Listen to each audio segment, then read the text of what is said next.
gẹ́gẹ́ bí ìṣe mi àti gẹ́gẹ́ bí mo ṣe máa ń ṣàlàyé fún ẹ̀yin èèyàn pé sórí ìlú tó bá máa ṣiṣẹ́ aago àti system ẹ̀ la máa fi mọ̀. Now mo fẹ́ kẹ́ bá mi ká lọ lórí ìrìn àjò kékeré tí máa fi wọnú train station. Sórí aago tó wà lọ́wọ́ mi sórí pé it is just coming up to aago 5:30 ló fẹ́ lọ lù. Lóòótọ́ ẹ̀yin ará Nàìjíríà náà ti dìde, olúkálukú ti fẹ́ lọ hustle, olúkálukú ti ń dìde pé kí ló tún fẹ́ ṣẹlẹ̀. Àdúgbò yìí ló ń pè ní Tottenham train station. Torí network ó wà very very important àti pé ìlú tí kò bá ti provide nǹkan pè ní network fáwọn èèyàn ẹ̀, ọmọ gbàgbé kò sí ìlú, ìyẹn ń ṣe country mọ́, because àwọn èèyàn gbọ́dọ̀ move without intimidation. Sórí ẹni tó fẹ́ lọ níbẹ̀ yẹn, ẹni tó ní wheelchair ni, bó ṣe máa lọ títí tó máa fi wá sínú train station yìí kò wá mí pé torí pé yàn ní disability àbí physical challenge ilé ayé èèyàn ti wá bàjẹ́ pátápátá. Lóòótọ́ ṣòro àwọn èèyàn tó sùn sílẹ̀ lẹ̀ London nìyẹn, ṣòro àwọn èèyàn tó sùn sílẹ̀ lẹ̀ ń bẹ̀ yẹn ilé tí wọ́n nìyẹn, àwọn yẹn ló ń pè ní homeless. Now gbogbo ohun tá à ń sọ fẹ́yìn èèyàn wa pé kẹ́ lè ní understanding ẹ̀ sórí bí yẹn ṣe ń lọ. Tó bá yẹ pé Nàìjíríà nìyá ẹ̀ wà nísìn, ìyá ẹ̀ ti wà condemn àti condemn ẹ̀. Sórí train station yẹn òun ló ń pè ní Tottenham.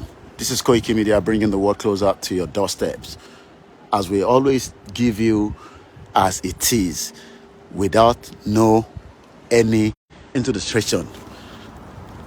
This is exactly what we expect, from Lagos State to Osun State. Kò ń ṣe pé kí Lagos nìkan máa ṣiṣẹ́, kí Èkìtì máa ṣiṣẹ́. All these are the reason why tí a ṣe ń sọ pé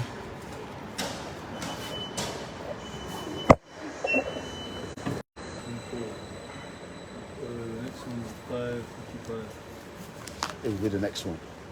Let me check if 5:41 stops there. Give me a second. Thank you.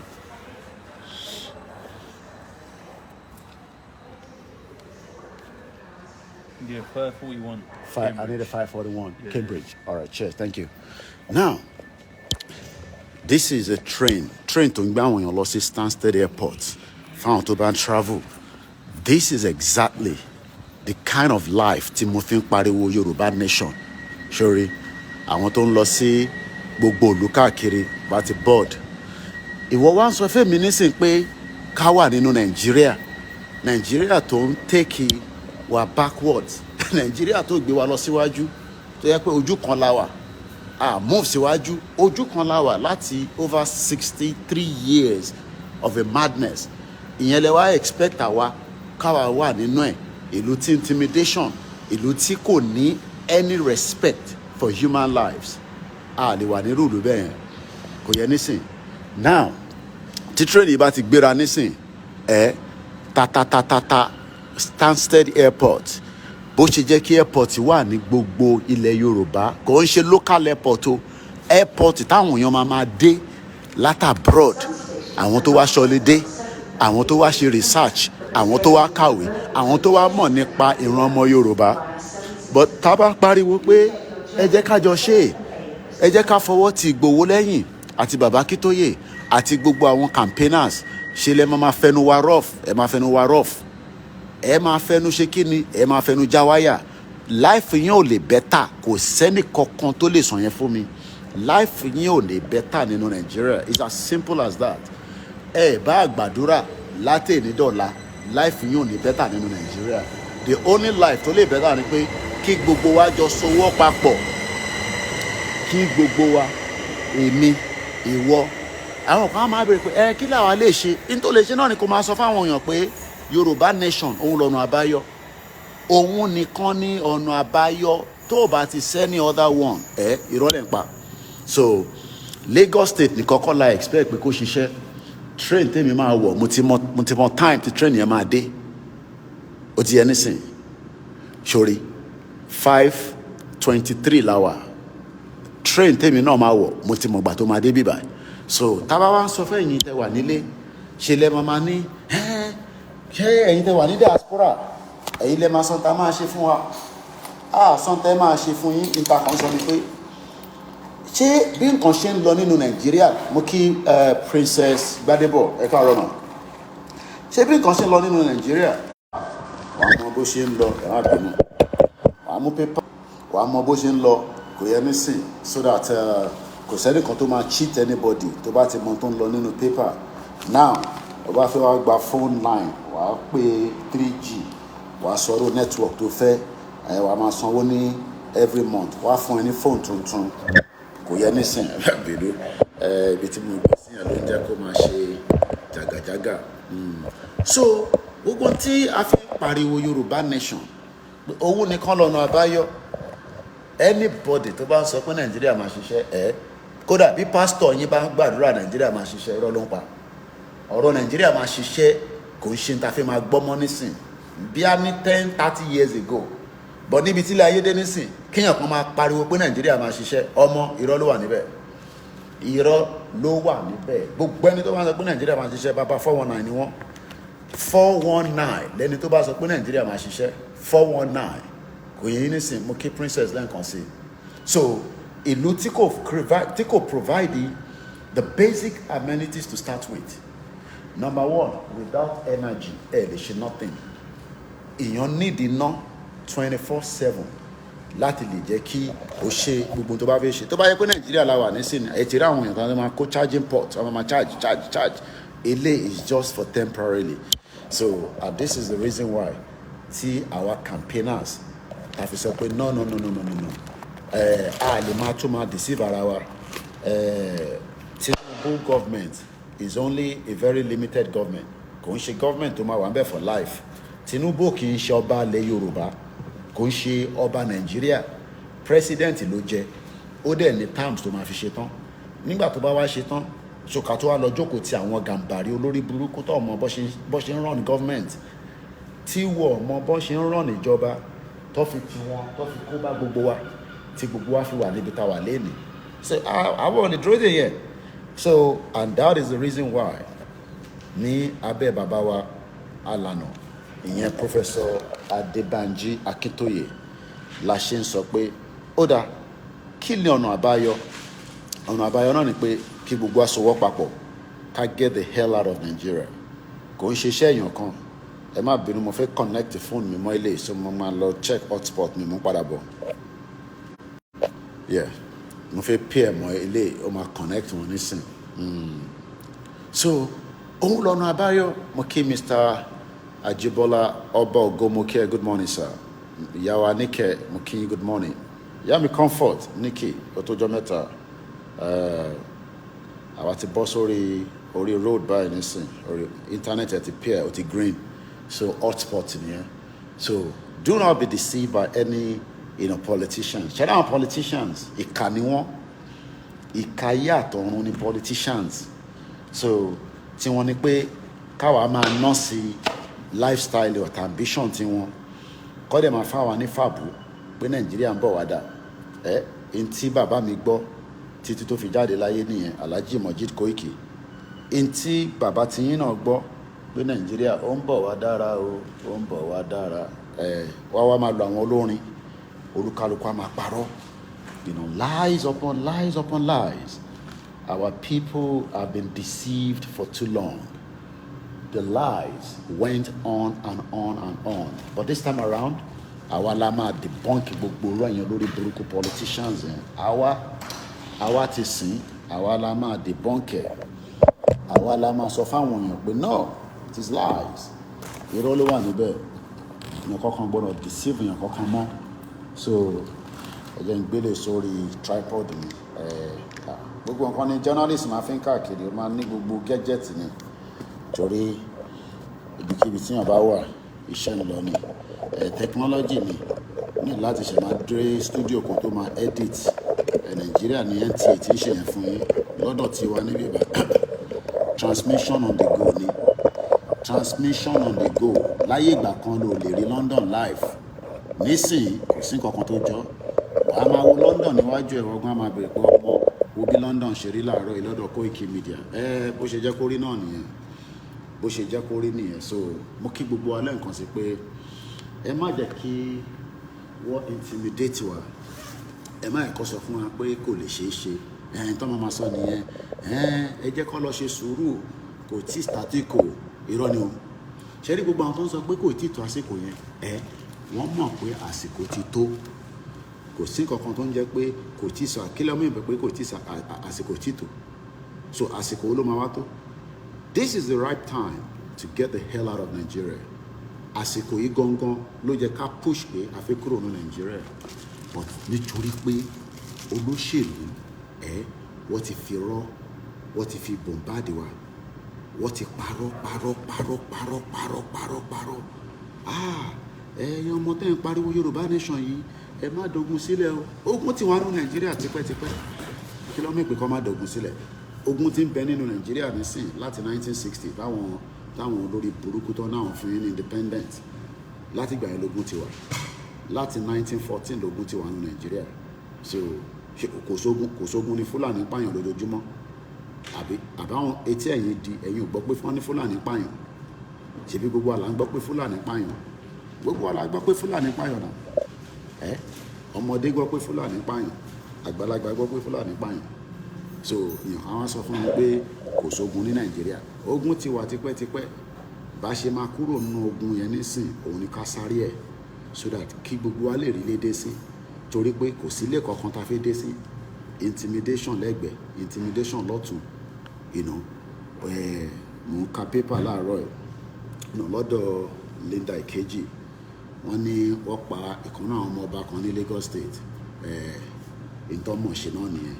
Kẹkúnra yín nígò, kẹpara yín, gbogbo nǹkan bẹ́ẹ̀ yẹn àwọn fi stop.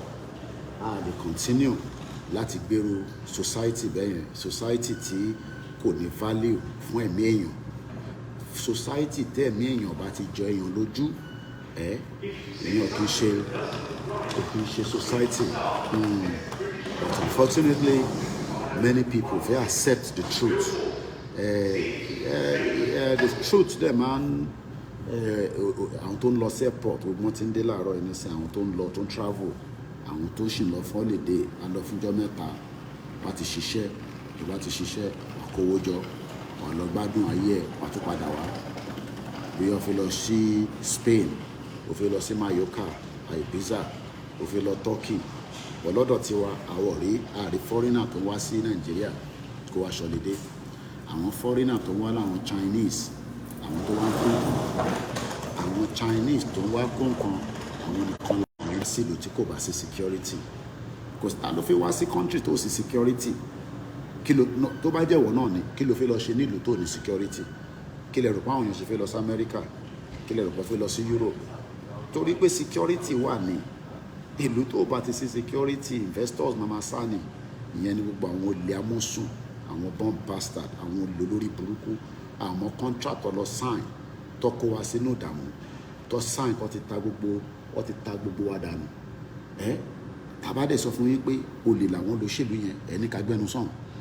Torí pé kí ni ẹ̀ ń jẹ lára wọn? Ṣé torí pé ẹ̀ ń jẹ lára wọn lẹ ṣe ń sọ bẹ́ẹ̀? Nítorí pé ẹ̀ ń jẹ lára wọn. Ẹni tó tẹ̀ jẹ lára wọn gan náà máa sọ pé no, ẹ jẹ́ ká lọ kájọ tún Nàìjíríà ṣe. Nàìjíríà ò lọ́jọ́ fi tún ṣe. Nàìjíríà ò lọ́jọ́ fi tún ṣe.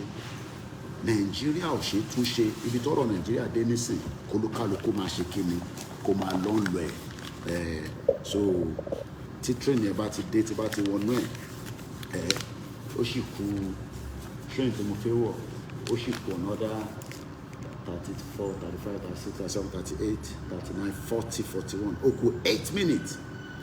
Timing ni tukuta ó léye time tí train gbọ́dọ̀ lò lórí platform láti 63 years. Kàmáì tí retrain kó gbé yín láti Ondo kó lọ ja yín sí Èkìtì láàárọ̀ yìí.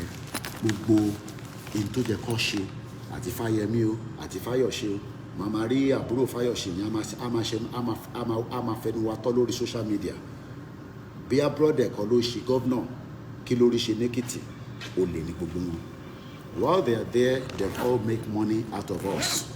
Now èyí táwa lè ṣe ni pé káwa come together, èmi ìwọ Koiki kí la wá lè ṣe, máa sọ fẹ́ lómi náà pé ọ̀rọ̀ Nàìjíríà kò ń ṣe internet rely mọ́ nísìn, ká get out of it, ká prepare mind wa, èyí tó bá fẹ́ gbà ní kó gbà, ó máa di crisis ni. Wo bí ṣe ń gbé káàkiri nìyẹn, báàgì kan ìjọ tó bá tinú ti yá, èmi lọ́wọ́ plane ń bọ̀ nílé nìyẹn. Àwọn kan ò ní wá lóòótọ́, but àwa kan ń bọ̀. Nígbà tí ìjà bẹ̀rẹ̀ ní Russia àti Ukraine, àwọn ọmọ Ukraine bẹ̀rẹ̀ sí padà. Ilé iná lọ púpọ̀ nínú ilẹ̀ lọ ń submit application NFA lọ́jà fún Ukraine.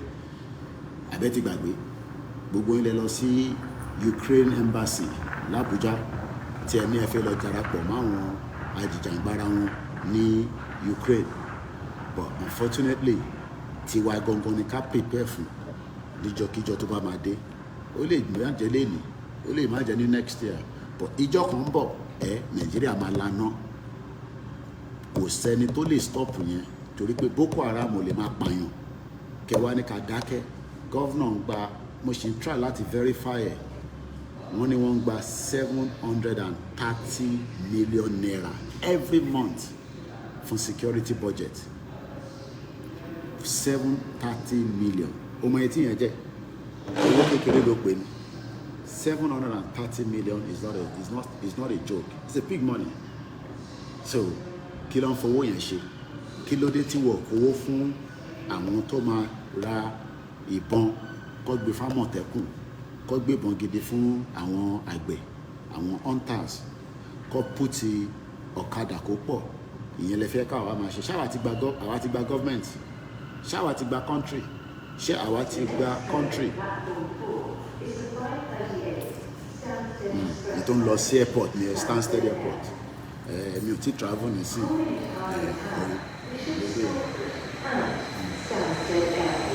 stop méjì péré ló máa dé.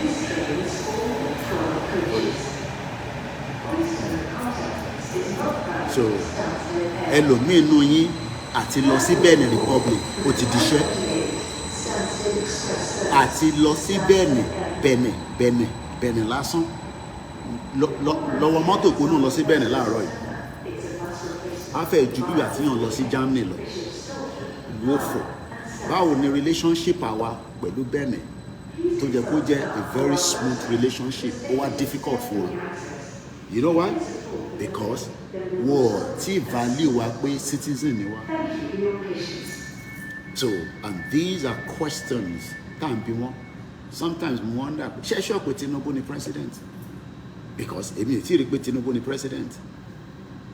For 1 year now, ìyà ṣì ń já wọn yàn láti travel láti Èkó lọ sí Benin Republic.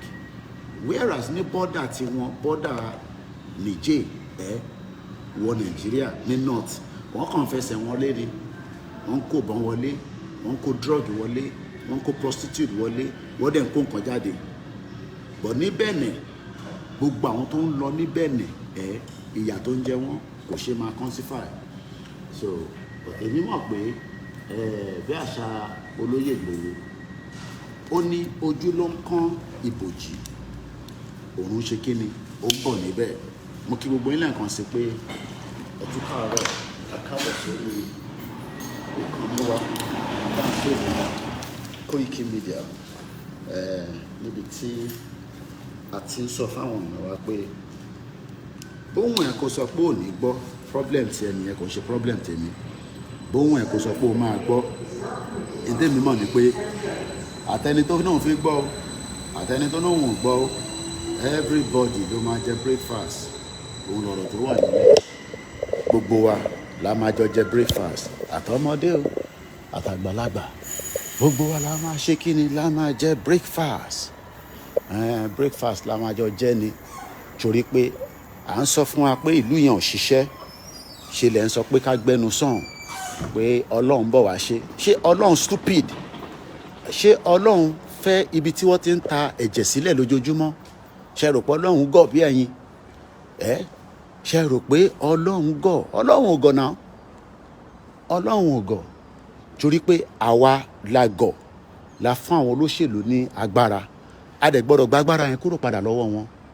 a gbọ́dọ̀ gbà kúrò lọ́wọ́ wọn ní kíákíá torí pé wọ́n ti intimidate gbogbo wa. Mo kí gbogbo yín lẹ́ẹ̀kan sí ẹ káàárọ̀ àti káàbọ̀ sórí ìkànnì wa tí a mọ̀ sí Koikimedia, bringing the world closer to your doorstep. As we continue to use this platform to educate and demand that the amalgamation. It's the 541 Greater Anglia service to Cambridge. Okay. Calling at Cheshunt, Broxbourne, Yeah. So the train your lumber. Harlowland, Sawbridge, You tell me if you want to do. Stansted, Mountford, Elsenham, Newport. Ètò ń lọ sí Cambridge. Ká lọ bá àwọn ará Cambridge láàárọ̀ yìí. Ká lọ yọjú sáwọn ará Cambridge láàárọ̀ yìí.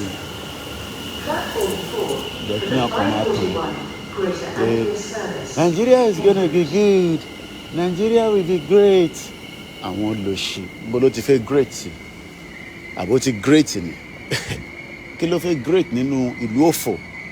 Ìlú tí kò ní respect fọmọdé, kò ní respect fàgbàlagbà. Kí ló máa great níbẹ̀? Sí nǹkan tó fẹ́ great níbẹ̀. Ìpínpín olúkálùkù máa lọ. Ní the city tí mo lè. Tottenham Hale. All right. This is the service to Cambridge. So kí ló fẹ́ great Next nínú? station, Kí Cheshunt. ló fẹ́ great? Kí ló fẹ́ great nínú ìlú òfò? Ìlú tí kò respect anybody. Kí ló máa great níbẹ̀? Ìwọ náà sọ fún mi náà. Wọ́n ní Nàìjíríà máa great. Nàìjíríà mo kí ẹ̀yin èèyàn mi jàre má bínú pé mo kì í láàárọ̀ yìí. Kí ló fẹ́ great? Kí ló máa great nínú Nàìjíríà? Síkírù Àlà ni mo kí ẹ. Mo kí ìyàwó Eunice Ládépọ̀, Alábí Ìdòwú mo kí yín sà. Mr. Ade mo kí yín. Yorùbá Nation òun lọ́nà àbáyọ bẹ́ẹ̀ ni kò ní sú gbogbo wa kò ní rẹwà. Sọlẹ́ àwọn máa sọ fún yín pé Welcome to the service for ẹ má dá Kóìkì lóhùn o, We will be irọ́ ló ń pa. calling Cheshunt. Wọ́n fi Yorùbá Nation pawó ni àwọn wèrè. Ẹni tí à ń jẹ ló ń fi Yorùbá Nation pawó. Ṣé Yorùbá Nation náà là ń jẹ láti 24 years? Ṣé nígbà tí máa kúrò Nàìjíríà Yorùbá Nation ni mo fi kúrò Nàìjíríà? A ní àwa nínú ewu. Àtijọ́ wà nínú ewu kájọ pull out together. Òun lọ́nà àbáyọ tó kù so that we can have a better future and a future to represent wa. Future tí a máa ní immigration rules. Immigration rules wa yẹn ó gbọ́dọ̀ tight. Ó gbọ́dọ̀ ṣe kí ni lọ́jọ́ iwájú. Ó gbọ́dọ̀ tight gan ni. So I'm gonna end this broadcast so that I can have the little time and reflect. But a máa pàdé níta again. Mo kí Mr. Bakare, mo kí gbogbo ẹni tí ó kí mi, àtẹni tí ó jẹ́ silent listeners, gbogbo iná ni mo kí. Ẹ má wá gbàgbé ní October, tẹ́ bá sì fẹ́ ra ticket fún dinner t'Olóyè Ìgbòho, ẹ kàn sí mi kí ẹ lè láǹfààní àti wà nínú ẹ̀. But níjọ́ Saturday yẹn, ní London, ó máa mì díẹ̀ níjọ́ Saturday ní BBC Broadcasting House. Ẹ jẹ́ ká jọ pàdé. Yorùbá Nation no going back. Mo kí Mr. Shakil, Mr. Ọládélé mo kí yín, Ọlámilékan mo kí yín. Elédùmarè ajẹ́kadélẹ̀ lérí lórúkọ ti Jésù Kristi adélẹ̀ lérí. Wọ́n ní what God cannot do does not exist. Inshallah gbogbo ẹni tó bá níran Yorùbá ò ní bọ́ nínú ìdààmú tí British kó wa sínú ẹ̀. Tèmi ń pariwo nínú England torí pé inú ìbọn ẹlẹ́mí wà tèmi ti ń pariwo ìyà tó ń jẹ yín kó tó lè jẹ mí á pẹ́ díẹ̀ á pẹ́ díẹ̀ torí pé for the fact pé mo wà nínú system I am at least 1,000 better ahead of you. Mo wá ń jẹ́ kó mọ̀ pé ìyà ò lè má jà wọ́n tiwa káwa máa gbádùn ní bíbá nígbà fún wọn. Ìyẹn la ṣe ń pariwo Yorùbá Nation. So tí wọ́n bá wá rò pé inú Yorùbá Nation láti fẹ́ ṣe ọlá nínú èdè tá à ń ṣe. No, tá a bá débi tá à ń lọ gangan ibẹ̀ láti máa ṣe ọlá láti máa ṣọ̀rọ̀. Gbogbo ẹni tó ń travel ẹ wà very careful. Àwọn ọmọ Yorùbá méjì kan ọkọ àti ìyàwó wọ́n ti há sí Thailand lọ́lọ́ há sí. Ṣé rí gbogbo àwọn tó wà lọ́nà Ọ̀ṣun yẹn ẹ má bínú illiterate pọ̀ gan níbẹ̀. Wọ́n ní wọ́n máa gbé yín dé Thailand ẹ gbàbẹ̀ wá sí America. Ọmọ Ọlọ́run má jọ kú sọ̀hún. Kó tó travel ó jẹ́ béèrè ibi tó ń lọ. Olórí burúkú ni gbogbo àwọn agent tó gbé sí Nàìjíríà tó náà wọ́n ṣe visa fún yín. Bomb bastard ni wọ́n. Gbogbo ta gbọ́dọ̀ resolve lọ́jọ́ iwájú nìyẹn. Tí ìlú bá tẹ̀ dání kí lolú ẹ̀ ń sá káàkiri. Kéèyàn gbéra láti Nàìjíríà wọ́n ní tó bá dé Thailand ó máa ríṣẹ́. Thailand ṣé mọ̀ pé Thailand is more of drug area. Ọlọ́run ayẹ̀kẹ́ lomi ikú kẹ́ tó délé. Mo sọ fún yín ẹ wà very careful wọ́n gba 6 million. Ẹ lọ sórí mo ti copy video yẹn bọ̀ kò jẹ́ kí n download ẹ̀, màá play ẹ̀ later bí a ti bá délé. Ọkọ àti ìyàwó, àwọn ọmọ Ìgbò tẹ́ ń bú, àwọn ló ń tọ́jú wọn lọ́wọ́lọ́wọ́ ní Thailand nísìn. Ìyẹn mo ṣe ní ẹ máa wà very careful. Ẹ máa ní fẹ́ bá Ìgbò jà, olúkálukú kò sẹ́ni tó da, àdá tán. Yorùbá ò dá tán, àkàlàmàgbò mo kí ẹ brother mi, Ìgbò ò dá tán. Àwọn ọmọ Yorùbá tó há sí Thailand yẹn ní ọkọ àti ìyàwó, inú oyún ìyàwó wà tó fi dé Thailand. Thailand wá jẹ́gẹ́ bí country. Thailand àwọn èèyàn ló ń ṣọlidé ní Thailand ni. Àwọn èèyàn ló ń ṣọlidé ní Thailand. Ó dẹ̀ wà very dangerous because drug route ní gbogbo bẹ̀ yẹn. So ìwọ tí Clement mo kí ẹ, mo jọ̀wọ́ bẹ́ẹ̀ ni mo kí àwọn Biafra. Ìkan náà àwọn Biafra lánàá, ó ti san owó oṣù tí èmi fún mi lánàá. Ẹ jẹ́ kémi máa kí wọn dáadáa, ẹ̀yin ni kẹ́ máa bú wọn. Wọ́n ń san sálárì fún mi. Nígbà tẹ́yìn ò bá san sálárì, àwọn san sálárì. Mo kí àwọn Biafra tó ń tọ́jú Koikimedia. Thank you so much, we love you, we appreciate you. Àná mo rí kan tó ti send PayPal ẹ̀. Máa báṣẹ́ lọ Koiki. Wọ́n ní ní fowó ṣe. You need money to do this program. You need money to run event. Owó tẹ́ni ẹ fún mi lánàá, èmi náà ti lọ invest ẹ̀. Màá fi wọ̀nyí tí bá délé.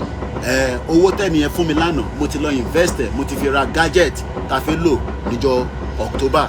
Bó ṣe rí nìyẹn. Ẹ máa sọ pé àní ìdòwó. Má lọ sí Thailand o. Ṣé ní gbogbo ẹni tẹ́ wà nílùú òkè yẹn? Ẹ wà very careful pẹ̀lú àwọn olóṣèlú lórí burúkú àwọn bomb bastard tó ń pera wọn ní agent. Tó máa sọ fún yín pé tẹ́ bá dé Qatar, ẹ máa cross over sí America. Tẹ́ bá dé Baghdad, ẹ máa dé Europe. Wò ó há sọ̀hún nìyẹn. O ti há sọ̀hún nìyẹn. So Yorùbá nation no going back. Tẹ́ bá fẹ́ travel, ẹ prepare ara yín, ẹ béèrè question. Kò ń ṣe tí ẹ máa ní ẹ mo fẹ́ jẹ́ kí alágbájá mọ̀. Ọmọ o ti há sọ̀hún nìyẹn. Ọkọ àti ìyàwó àtọmọ wọ́n ti há sí Thailand. Wọ́n náà fi padà wálé nísìn, wọ́n ń bẹ Davido báyìí. Níbo ni Davido ti fẹ́ ráyè tiwọn? Ọlọ́run àwa pẹ̀lú gbogbo wa. Thank you so much everyone once again. I gotta go now so that I can read my paper. Mo kí Akalamago. Yorùbá World Media, ẹ má gbàgbé every Wednesday kẹ́ darapọ̀ mọ́ wa. Ẹ máa rí mi náà frequently lórí ẹ̀. As I go this morning, I pray that things will get out of hands so that we can leave Nigeria.